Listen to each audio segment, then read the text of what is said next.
General Jack Keane, retired four-star general, Fox News senior strategic analyst. General Keane, as always, sir, welcome. I'm particularly interested and I guess disturbed, to get your take on it, this talk about a false flag operation that suddenly the White House is saying mid-January to mid-February, and oil markets around the world are now seizing up. So you're up about 10 or 12 bucks just in the last few days. What do you make of it, General Keane? Well, I believe it, to be sure. The administration is releasing classified information that they have, and I think they're doing absolutely the right thing here, because we've seen this pattern before. This is the phase of the operation where Putin attempts to justify why he's going in with military forces. And certainly he's going to create unrest, greater unrest in eastern Ukraine, to justify the movement of forces, as he's beginning to talk to his domestic audience about the need to stabilize Ukraine. This is an important phase of his operation, as I said, to justify the military incursion. This will take some time for him to build this. It's not going to be done overnight, in my judgment. And we've got to do exactly what we have started to do here, and that is counter his information and his false narrative. Pin the rose on this guy for precipitating this whole crisis based on false narrative, and keep pinning the rose on him and expose what he's doing so that his own domestic audience hears our voice as well as his voice. And certainly the Europeans hear our voice as well. But, General Keane, I don't know what our voice is, okay? We may be, in some sense, blowing the whistle on this false flag rumor.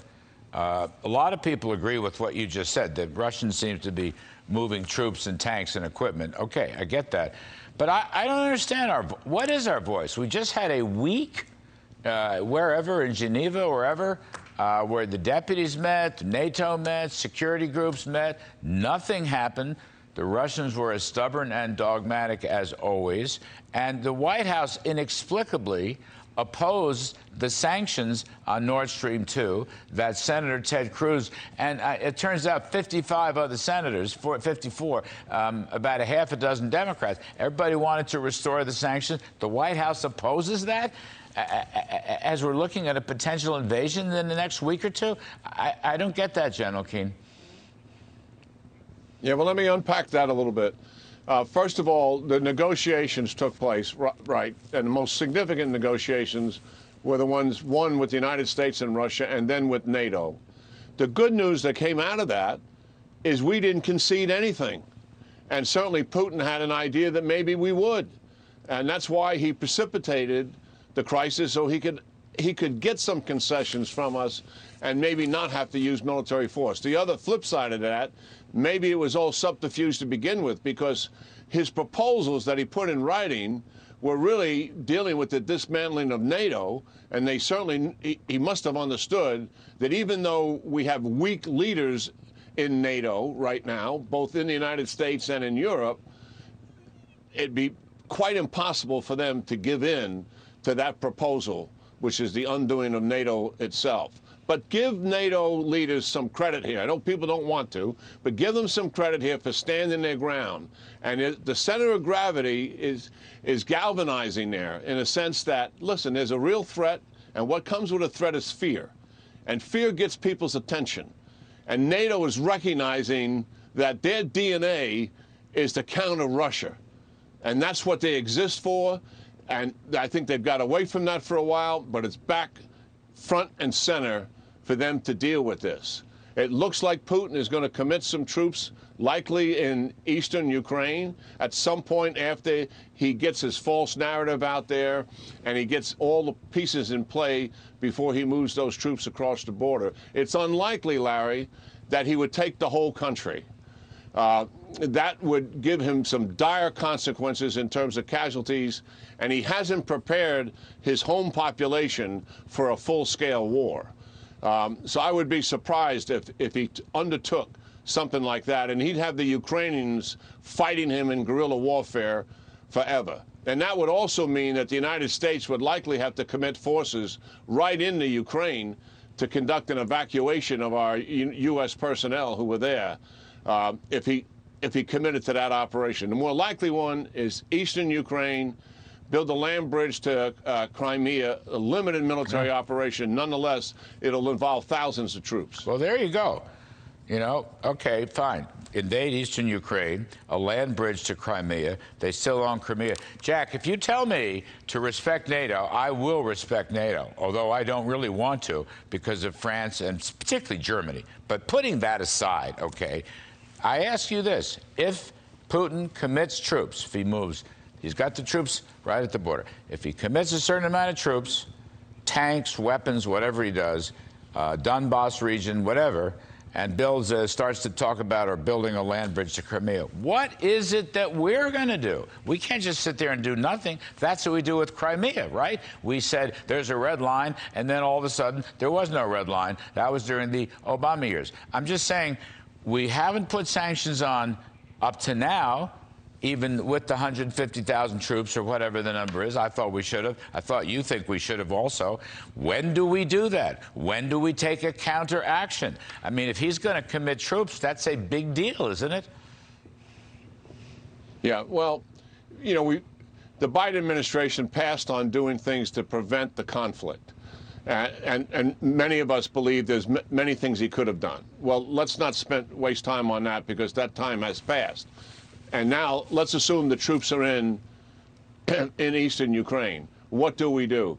Well, first of all, we lost the opportunity to use sanctions against Nord Stream 2. We've got to get the German Chancellor, Scholz, who's a little left of Angela Merkel on this issue, but the Biden administration has been working very hard with him to shut down Nord Stream 2. And I think the pressure from the other Europeans certainly will help in that. We got to take them all, the Russians off the global financial system, as we've talked about in the past. That will impose significant costs. We've got to move NATO troops into NATO countries that are close to Belarus and close to this area. We're talking about Poland for sure, possibly the Baltics as well, but definitely into Poland. And he's got to see that we are going to protect NATO countries. This isn't the beginning of him unraveling NATO. This is what he's doing here. He is threatened by the fact that what he did in Crimea and eastern Ukraine is blown up in his face. He wanted to keep Ukraine separate from Europe. And the Ukrainian people themselves are galvanized after what he did in Crimea and eastern Ukraine. They want to be with the West more than ever.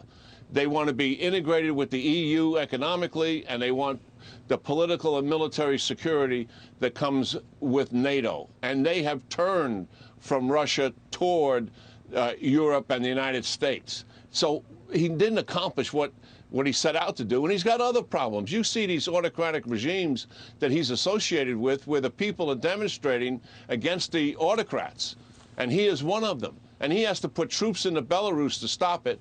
He had to put troops into Kazakhstan to stop it. Yep. And remember, yeah, and he just had to do that recently. And the reason he's in Ukraine, remember, is because the people ran out his stooge, Yanukovych, who was running the country. And that's what started all of this. And Putin is an autocratic self, and he's repressing his own people, and he fears his people very much. And that is why he's putting down these civil demonstrations against the other autocrats. I got it. I got to leave it there, General. I got to tell you what really, we'll revisit this. Maybe you can come on the radio show if you have time this weekend. God knows we'd love to hear from you.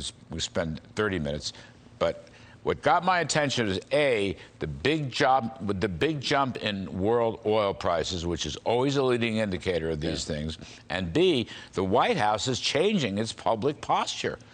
You know, they're not, it's like they're saying the negotiations failed, and now there's a false flag threat, and there's mid-January to mid-February. That's a whole new rhetorical approach. So something's going on here.